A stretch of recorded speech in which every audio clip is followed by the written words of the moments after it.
नमस्कार दोस्तों। एक सामान्य प्रश्न जो अक्सर लोग पूछते हैं कि हम ध्यान तो कर रहे हैं, लेकिन हमें कैसे पता चले कि हम प्रगति कर रहे हैं या नहीं। यह एक स्वाभाविक और महत्वपूर्ण प्रश्न है। ध्यान के दौरान हर व्यक्ति को अनुभव होते हैं, लेकिन ये अनुभव सभी के लिए एक जैसे नहीं होते। ऐसा इसलिए क्योंकि हर व्यक्ति की बुद्धि, मन, शरीर और कर्म अलग अलग होते हैं। जिस तरह आटे की छाप हर जगह अलग अलग होती है, उसी तरह ध्यान के अनुभव भी हर साधक के लिए अलग अलग होते हैं। हालांकि कुछ अनुभव ऐसे भी होते हैं जो ज्यादातर साधकों को एक जैसे लगते हैं। इन सामान्य अनुभवों को पहचानकर हम समझ सकते हैं कि ध्यान में हमारी यात्रा सही दिशा में है और हम धीरे धीरे प्रगति कर रहे हैं।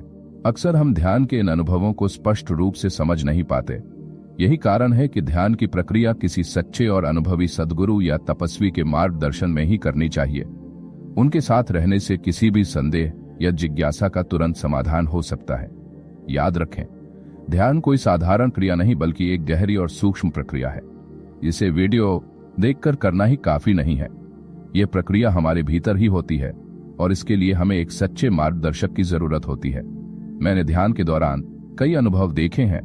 मैंने कुछ सामान्य अनुभवों की सूची तैयार की है जो हर साधक के लिए किसी न किसी तरह से उपयोगी अवश्य सिद्ध होंगे। मैंने पहले भी ध्यान के दौरान होने वाले अनुभवों पर एक वीडियो बनाया था, लेकिन आज मैं इन अनुभवों को और विस्तार से समझाने की कोशिश करूंगा। इसे समझते हुए आगे बढ़ते हैं। आज हम उन सामान्य अनुभवों को समझने की कोशिश करेंगे जो ज्यादातर साधकों को ध्यान के दौरान होते हैं। ये अनुभव न केवल साधना में प्रगति के प्रमाण है, बल्कि यह भी बताते हैं कि साधक सही दिशा में आगे बढ़ रहा है। ध्यान का हर अनुभव अपने आप में अनूठा होता है, लेकिन अगर कोई विशिष्ट अनुभव है तो उसे किसी सच्चे सद्गुरु या तपस्वी से साझा करना चाहिए। वही आपको सही मार्गदर्शन दे सकता है और बता सकता है कि आपका अनुभव वास्तविक है या नहीं। अब हम उन सामान्य अनुभवों पर विचार करेंगे जो साधक अक्सर ध्यान के दौरान महसूस करते हैं। ध्यान के दौरान एक सामान्य अनुभव यह होता है कि साधक को अपनी पलकों में भारीपन महसूस होने लगता है। यह स्थिति धीरे धीरे विकसित होती है और कभी कभी ध्यान समाप्त होने के बाद भी बनी रहती है। इस स्थिति को देखकर लोग अक्सर गलतफहमी में पड़ जाते हैं और सोचते हैं कि साधक ने किसी तरह का नशा कर लिया है, लेकिन यह भारीपन नशे का नहीं बल्कि ध्यान की गहराई में डूबने का नतीजा है। यह विशेष अनुभव एक तरह के आंतरिक आनंद का प्रतीक है जो साधक को 24 घंटे शांत और संतुष्ट अवस्था में रखता है। इस आनंदमय अवस्था में साधक के चेहरे पर एक अलग ही चमक और संतुष्टि झलकती है। यह स्थिति साधक को भीतर से एक अकारण खुशी देती है जिसका कोई बाहरी कारण नहीं होता। वह खुद इस खुशी का रहस्य नहीं समझ पाता, लेकिन इसी अवस्था में डूबा रहता है। हर किसी को इसका अनुभव नहीं होता, लेकिन जो इसे महसूस करते हैं वे इसे ध्यान की गहराई में एक विशेष उपलब्धि के रूप में देखते हैं। ऐसे अनुभव साधक की ध्यान में प्रगति के संकेत हैं जो उसे ध्यान की दुनिया में और अधिक गहराई से प्रवेश करने के लिए प्रेरित करते हैं। इस स्थिति का उल्लेख श्री गुरु नानक देव जी ने भी अपनी वाणी में किया है, जहां वे कहते हैं, नाम कुमारी नानक चढ़ी रहे दिन, रात साध संगत मिलाए, गरीब गुरुमुख जात। साधक हर पल भगवान के प्रेम और नाम की मधुर मादकता में डूबकर आनंदित रहता है। उसे एक ऐसे आध्यात्मिक सुख का अनुभव होता है जो उसे हर पल भीतर से प्रफुल्लित और शांत रखता है। यह वह दिव्य अवस्था है जहां हर सांस के साथ भगवान का स्मरण जीवन का सार बन जाता है और साधक बाहरी दुनिया के दुख सुख से परे प्रभु के आनंद में डूबा रहता है। ध्यान के अभ्यास के दौरान साधक को कभी कभी अकारण खुशी का अनुभव होता है। यह खुशी किसी बाहरी कारण से नहीं बल्कि भीतर से आती है। यह एक ऐसी अवस्था है जिसमें साधक खुद को गहन आनंद में डूबा हुआ पाता है। इस अवस्था में साधक के चेहरे के हाव भाव और व्यवहार में भी विशेष परिवर्तन देखने को मिलता है। उसे समझ में नहीं आता कि वह इतना खुश क्यों है, लेकिन यह खुशी इतनी गहरी और स्थायी होती है कि साधक दिन भर एक ही आनंदित अवस्था में रहता है। इसे ध्यान की ऊर्जा और गहराई का संकेत माना जा सकता है। हालांकि यह अनुभव हर किसी को नहीं होता, लेकिन जो साधक इसे प्राप्त कर लेते हैं उनके लिए यह ध्यान की एक महत्वपूर्ण स्वाप्त उपलब्धि मानी जाती है। ध्यान का अगला अनुभव अक्सर आलस्य की समाप्ति के रूप में सामने आता है। जो व्यक्ति पहले किसी भी काम को टालने की आदत में था, वह अचानक अधिक उत्साही और ऊर्जावान महसूस करने लगता है। कुंडलिनी शक्ति के जागरण से ऊर्जा का प्रवाह ऊपर की ओर बढ़ता है, जिससे आलस्य और लापरवाही खत्म हो जाती है। धीरे धीरे चिंताएं खत्म होने लगती हैं। साधक अधिक सक्रिय हो जाता है और अपने काम को बेहतर तरीके से करने की क्षमता विकसित कर लेता है। उसका काम न केवल समय पर पूरा हो जाता है, बल्कि उसकी गुणवत्ता और अनुशासन भी पहले से बेहतर हो जाता है। ऊर्जा के इस संचय को ध्यान की प्रक्रिया के एक महत्वपूर्ण संकेत के रूप में देखा जा सकता है। इससे यह स्पष्ट होता है कि साधक अपनी ध्यान यात्रा में सही दिशा में आगे बढ़ रहा है। जब ध्यान गहराई तक पहुंच जाता है तो साधक को अचानक एहसास होता है कि उसका शरीर बिना किसी प्रयास के नमस्ते या प्रणाम की मुद्रा में आ गया है। यह स्थिति साधक द्वारा किए गए किसी बाहरी प्रयास का परिणाम नहीं है, बल्कि यह ध्यान के दौरान ऊर्जा के प्राकृतिक प्रवाह का संकेत है। यह ऊर्जा साधक के भीतर काम करती है और उसे आंतरिक रूप से ईश्वर की ओर झुकने के लिए प्रेरित करती है। यह अनुभव साबित करता है कि ध्यान न केवल मन को शांत करता है, बल्कि शरीर और आत्मा को एक दिव्य अनुशासन में भी लाता है। ध्यान का अगला अनुभव है आंखें बंद करने पर छोटे छोटे बिंदु या तारे देखना। यह उसी तरह है जैसे रात के आसमान में अनगिनत तारे टिमटिमाते हैं। ध्यान के दौरान साधक को अपने भीतर इन छोटे छोटे तारों का एहसास होता है, इधर उधर घूमने का अनुभव होता है। ये बिंदु या तारे दरअसल आज्ञा चक्र के अंदर हो रही गतिविधियों के प्रतीक हैं।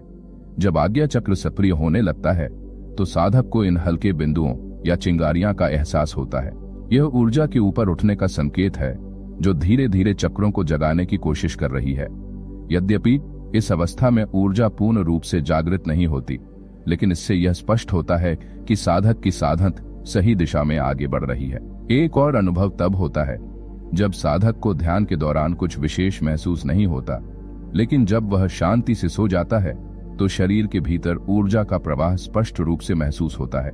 यह ऊर्जा विभिन्न चक्रों और नाड़ियों से होकर गुजरती हुई प्रतीत होती है। ध्यान के दौरान साधकों से अक्सर बहुत स्थिर और अनुशासित मुद्रा में बैठने की अपेक्षा की जाती है। यह स्थिति कभी कभी कठिन लग सकती है, लेकिन ध्यान की प्रक्रिया सक्रिय रहती है, चाहे साधक पद्मासन में बैठा हो या शवासन की आरामदायक स्थिति में। जब साधक शवासन मुद्रा में होता है तो उसका शरीर और मन पूरी तरह से शांति में डूब जाता है। इस अवस्था में ऊर्जा बिना किसी रुकावट के विभिन्न नाड़ियों और तंत्रिकाओं से होकर प्रवाहित होती है। यह चक्रों में प्रवाहित होती है। यह प्रवाह साधक को एक गहन अनुभव प्रदान करता है और सुनिश्चित करता है कि ध्यान की प्रक्रिया जागृत अवस्था तक ही सीमित न रहे, बल्कि गहन शांति की अवस्था में भी अपना प्रभाव बनाए रखे। यह अनुभव ध्यान की ऊर्जा के अद्वितीय और निरंतर कार्य का प्रमाण है, जो धीरे धीरे साधक को गहरी और स्थायी आंतरिक शांति की ओर ले जाता है। जब आप ध्यान की प्रक्रिया करते हैं और गहरी शांति में डूब जाते हैं तो अक्सर ऐसा होता है कि सोते समय आप शवासन की अवस्था में पहुंच जाते हैं। यह एक ऐसी स्थिति है जिसमें आप बिना किसी विचार या हरकत के बिल्कुल स्थिर होकर लेट जाते हैं। इस अवस्था में शरीर की ऊर्जा उसकी नसों के माध्यम से प्रवाहित होती है। यह ऊर्जा शरीर के दाएं हिस्से में स्थित 33,000 नसों से होकर गुजरती है, जिन्हें सूर्य नाड़ी कहा जाता है, क्योंकि इनका संबंध सूर्य की ऊर्जा से होता है। बाएं हिस्से की नसें चंद्रमा से जुड़ी होती हैं, जो शीतलता और शांति का प्रतिनिधित्व करती हैं। जब ये दोनों नसें मिलती हैं तो ऊर्जा के केंद्र बनते हैं, जिन्हें सुषुम्ना नाड़ी कहते हैं। यहाँ 7 चक्र स्थित हैं, जिन्हें ध्यान और ऊर्जा प्रवाह का मुख्य केंद्र माना जाता है।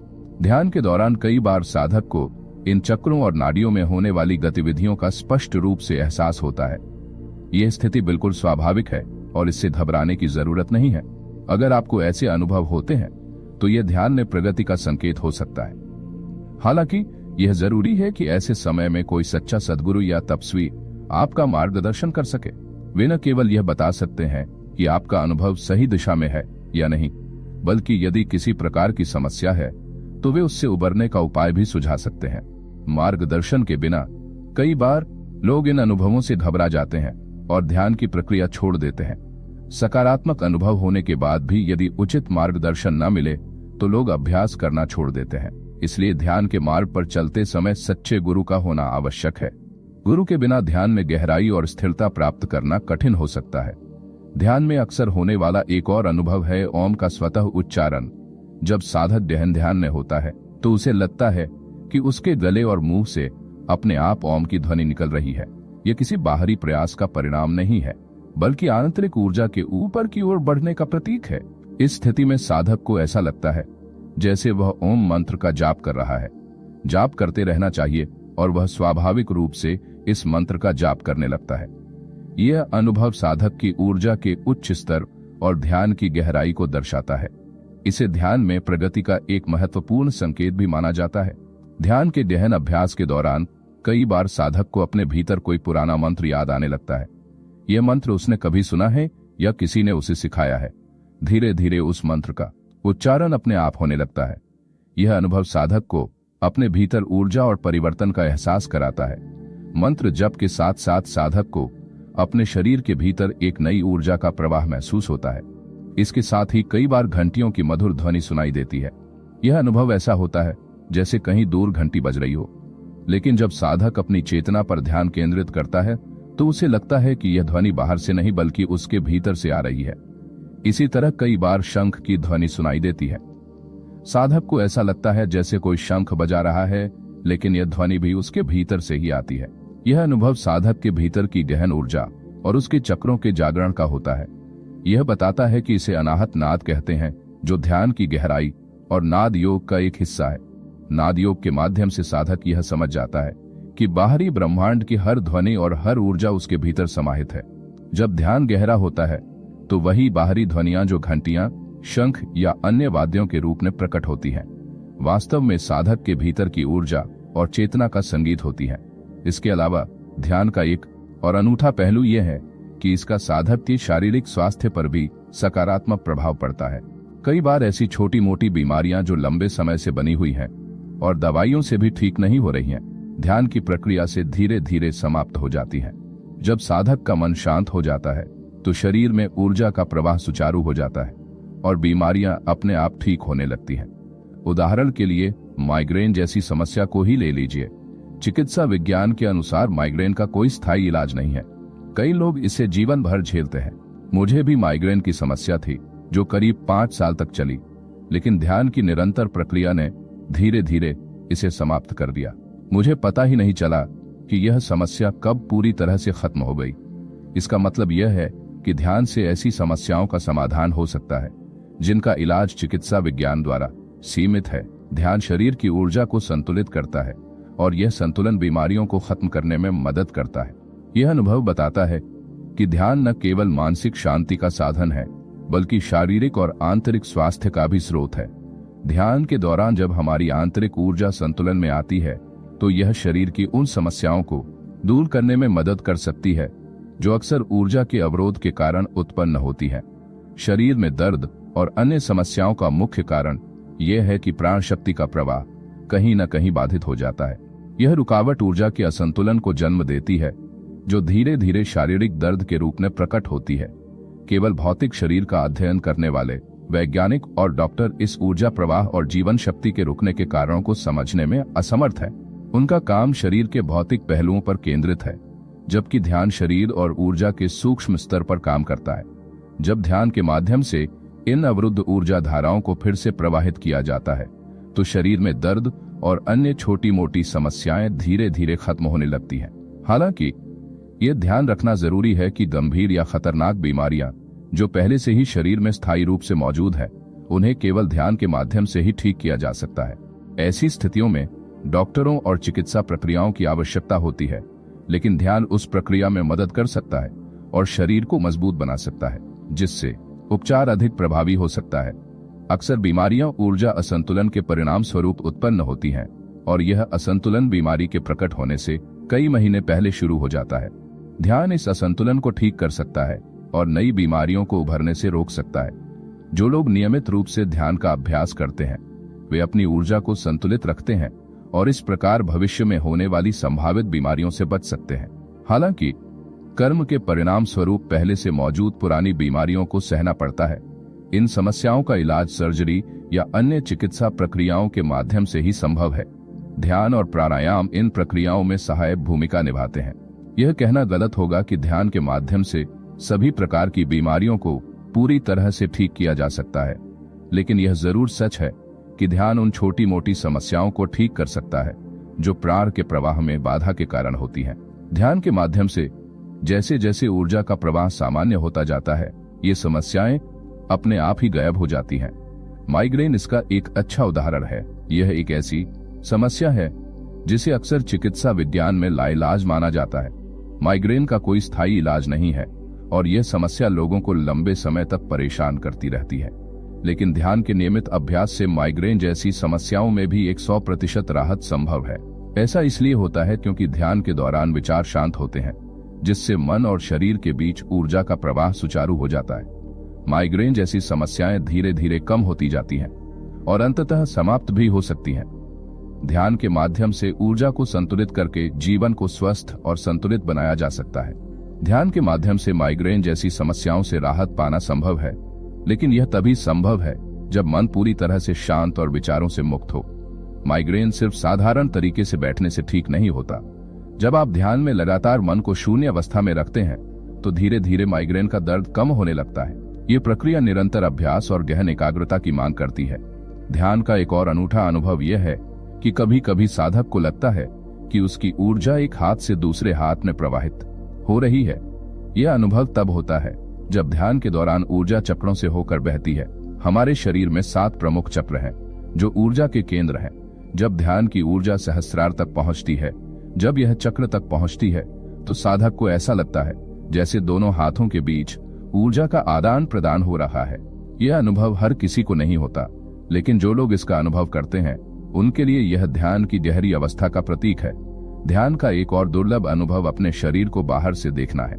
यह अवस्था बहुत खास है और कुछ ही साधकों को प्राप्त होती है। जब कोई साधक ध्यान करते हुए अपने शरीर को देखता है तो इसे ध्यान की सबसे उच्च अवस्थाओं में से एक माना जाता है। यह अनुभव साधक के ध्यान में अत्यधिक प्रगति को दर्शाता है। हालांकि कई बार लोग इस अवस्था में डर जाते हैं, इसलिए ऐसे अनुभवों में मार्गदर्शन के लिए किसी सच्चे सद्गुरु या तपस्वी की आवश्यकता होती है। वे यह समझने में मदद करते हैं कि यह स्थिति सही है या नहीं और इससे कैसे निपटना है।